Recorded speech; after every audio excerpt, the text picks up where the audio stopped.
13 साल की मुस्कान डॉक्टर बनना चाहती हैं।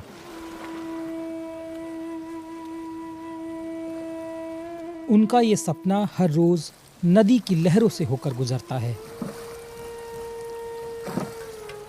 बिहार में मुजफ्फरपुर के छोटे से गांव की मुस्कान 6ठी क्लास में पढ़ती हैं। स्कूल पहुंचने के लिए उन्हें नदी, नाव और एक लंबा रास्ता तय करना पड़ता है। नाव पर बैठते हैं तो बहुत डर लगती है और कि नैया हिलती है तो और बहुत डर लगती है, हो जाता है मैं गिर गया हूँ जी। और कुछ नहीं, सिर्फ पुल बना दीजिए, बहुत डर लगता है। मुस्कान की ये आवाज़ सिर्फ उनकी तकलीफ नहीं बल्कि बिहार के लाखों बच्चों की सच्चाई है, जहां स्कूल तक पहुंचने के लिए आज भी रोजाना जद्दोजहद करनी पड़ती है। बच्चों को सुरक्षित और बेहतर माहौल देने के लिए साल 2019 में बिहार सरकार ने एक बड़ा फैसला किया। खुले आसमान और जर्जर इमारतों में चल रहे स्कूलों को नज़दीक के स्कूलों में शिफ्ट करने का आदेश हुआ ताकि बच्चों को बेहतर सुविधा मिल सके। इस फैसले के बाद पटना के फतुआ इलाके में इस प्राथमिक विद्यालय को भी पास के एक बड़े स्कूल में ट्रांसफ़र कर दिया गया।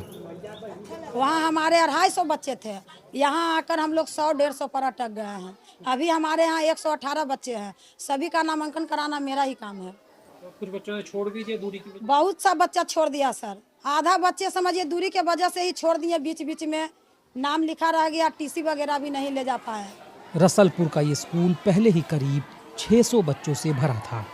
जब पास के प्राइमरी स्कूल को इसमें मर्ज किया गया तो हालात और बिगड़ गए। 3 विद्यालय का यहाँ शिक्षण कार्य होता है। मूल विद्यालय 1 to 8 का है। एक दूसरा विद्यालय प्राथमिक विद्यालय सैदपुर 2019 से स्थानांतरित है।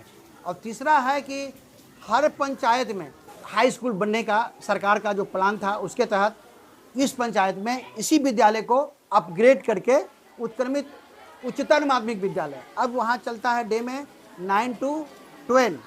तो एक ही कैंपस में इतने सारे बच्चे का सरकार ने, विभाग ने व्यवस्था की है। संसाधन के घोर अभाव के चलते ही सर ये जो है व्यवस्था थोड़ी प्रभावित होती है। ये ऑफिस है, देख लीजिए, ये ऑफिस के लायक है। यहीं पर हमारे बच्चे बैठते हैं। ये 2 क्लास के बच्चे हैं। बगल में खाना बनता है और बाकी जो भी सामान है उसके बगल में चावल रखा हुआ है जो बच्चों के खाने के लिए। और यहीं पर हम लोग का कुर्सी टेबल लगा हुआ है जहाँ पर हम लोग बैठते हैं। ये स्थिति हमारा है कि एक ही में खाना बन रहा है, एक ही में बच्चे को बैठाए हुए हैं और इसी में हम लोग भी बैठते हैं। इस संबंध में हमने फतुआ के प्रखंड शिक्षा पदाधिकारी से बात की। थोड़ा सा परेशानी हो जाता है, जैसे बच्चा बगल में स्कूल है तो उसमें अच्छा से पहुंच जाता है, सुविधा महसूस होता है, अपने गार्जियन के नज़दीक में रहता है। थोड़ा सा दूरी बढ़ने से कुछ परेशानी उपलब्ध होता है, फिर भी लोग मैनेज करके बच्चे को पहुंचा देते हैं विद्यालय तक। सरकारी आंकड़ों के मुताबिक बिहार में 76,320 सरकारी स्कूल हैं।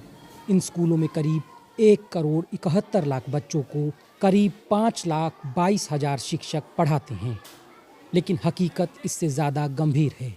करीब 2600 स्कूल ऐसे हैं जहां सिर्फ एक टीचर हजारों बच्चों का भविष्य संभाल रहा है। बिहार में ड्रॉप आउट रेट की तस्वीर भी चिंताजनक है। उदाहरण के लिए अगर 10,000 बच्चे पहली क्लास में एडमिशन लेते हैं तो 5वीं तक आते आते देश में औसतन 190 बच्चे स्कूल छोड़ देते हैं। वहीं बिहार में यह संख्या 290 पहुंच जाती है। 6ठी से 8वीं क्लास यानी उच्च प्राथमिक शिक्षा में यह अंतर करीब 2 गुना हो जाता है। लेकिन 9वीं और 10वीं में यह तस्वीर पलट जाती है। देश में औसतन जहां 1,410 बच्चे स्कूल छोड़ते हैं, वहीं बिहार में ये घटकर 690 हो जाते हैं। नई शिक्षा नीति के तहत जहां बच्चों की संख्या 50 से कम थी, ऐसे सैकड़ों स्कूलों को दूसरे स्कूलों में मर्ज कर दिया गया।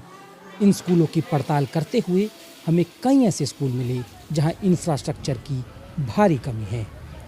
पटना से करीब 80 किलोमीटर दूर मुजफ्फरपुर के इस जर्जर भवन में एक साथ 2 प्राथमिक स्कूल चल रहे हैं।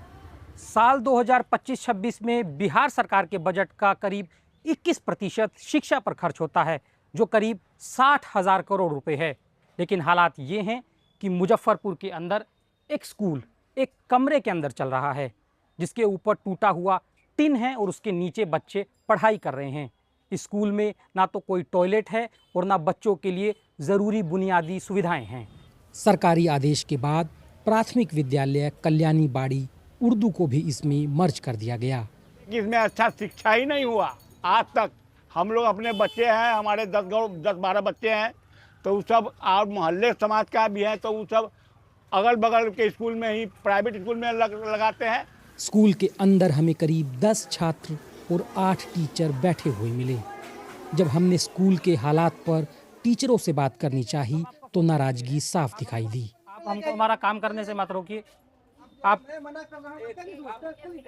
मुजफ्फरपुर के जिला शिक्षा अधिकारी अरविंद सिन्हा का कहना है कि जमीन की कमी और सुविधाओं की दिक्कतें जल्द दूर कर दी जाएंगी।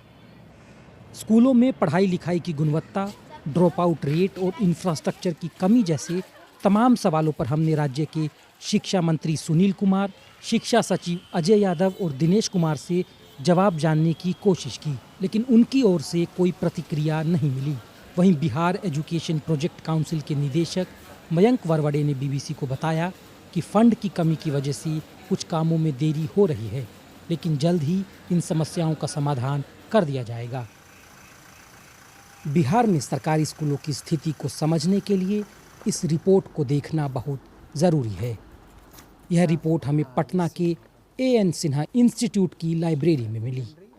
इसे बिहार सरकार के कहने पर इंस्टीट्यूट के असिस्टेंट प्रोफेसर विद्यार्थी विकास की देखरेख में तैयार किया गया था। रिपोर्ट बताती है कि राज्य की शिक्षा व्यवस्था में बुनियादी सुधार की भारी जरूरत है। 18-19 की हालात कह सकते हैं कि उस समय 4% बच्चे ही स्कूलों में, जो इंटर के बच्चे थे 10+2, वो फिजिकली पढ़ने के लिए आ रहे थे, और 20% के करीब बच्चे, टोटल एनरोलमेंट के 20% बच्चे हाई स्कूल में पढ़ने आ रहे थे, और 36% बच्चे जो है अपर प्राइमरी, और जो 1 to 5 के बच्चे थे वो 41% बच्चे स्कूल में फिजिकली पढ़ने आ रहे थे। और यह बिहार के 38 डिस्ट्रिक्ट में इसका अध्ययन किया गया था। कई विशेषज्ञों का मानना है कि इस सर्वे के 7 सालों के बाद भी शिक्षा के क्षेत्र में हालात ज़्यादा नहीं बदले हैं।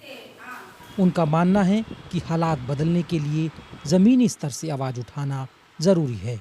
समाज उदासीन है।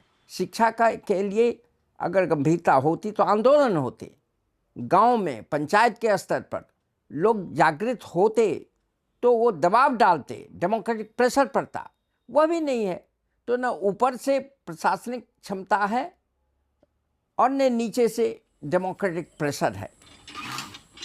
बिहार सरकार दावा करती है कि राज्य की शिक्षा व्यवस्था में सुधार हो रहा है, लेकिन जमीनी तस्वीर कुछ और कहती है।